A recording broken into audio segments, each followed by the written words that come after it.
دفع خون از طریق اعضا به شکل حجامت یا همین قمیزنی خیلی تاثیر بسیار عالی داره در بهبود وضع اونا و درمانشون، به خاطر اینکه این گلوبول ها که دفع میشن بدن نشاط پیدا میکنه و در از اکسیژن رسانی به اعضا خیلی بهتر انجام میشه.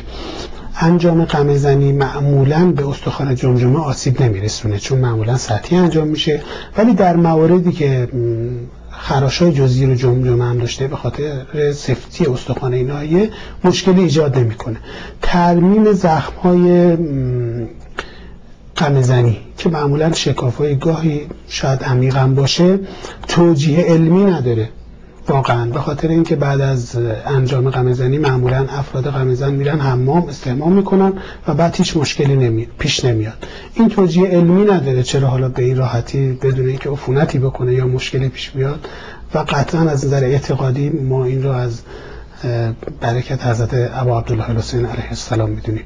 این قمیزنی نوعی حجامت و حجامت سره که بهترین حجامت ها هست. ما نمیخوام بگیم که بالاخره کار پزشکی است، ما اگر روزه میگیریم روزه را به دلیل فرمان خدا میگیرم، نه برای اینکه موجب صحت و تندرستی. مسائل بهداشتی را ما با مسائل اعتقادی قاطی نمی کنیم. خدا رحمت کند مرحوم علامه امینی را رضوان الله تعالی علیه، صاحب کتاب قیم القدیر، یکی از بزرگان حوزه برای من نقل میکرد، میگفتش که من در کربلا روز عاشورا تو حرم تو صحن مطهر آقا امام حسین ایستاده بودم، تو یکی از ایوان یکی از اتاقا کنار علامه امینی ایستاده بودم.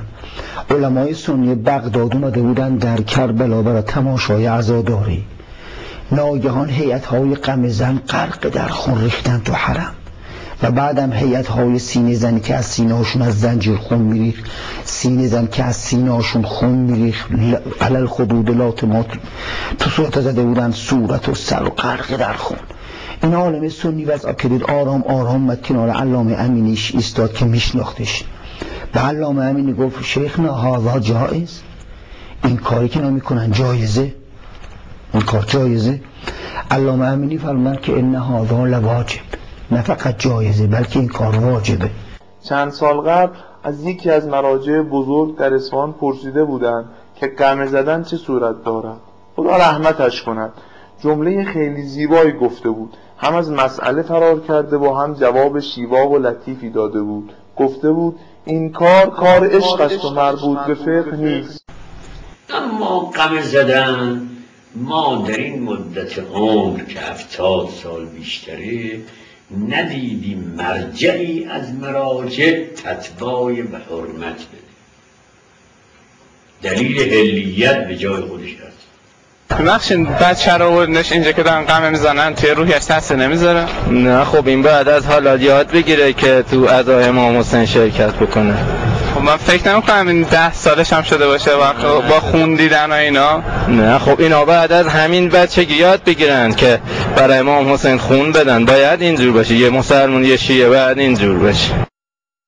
ملاکی ما برداشتی غربی ها نیست، تو قرآن هم گفته لن ترضا عنک الیهود ولا نصارى حتی تتبع ملتهم. یهود و نصارا هیچ وقت از شما راضی نمیشن مگر اینکه شما به دین اونا داره. اگه ما الان قمه زنی بکنیم بعد سیاه پوشی بعد سینه زنی بعد زنجیر زنی، بالاخره اونا دلشون برای دین ما نسوخته، کم کم سانسورش میکنیم. والله چند وقت پیش پرتغاله نشون میداد، کامیونای پرتغاله برمیشن میزدن به هم دیگه جشن میگرفتن، اونا عشقشون اون بوده. ما هم عشق حسینی اون همینه، مسخره نیست، عشقه.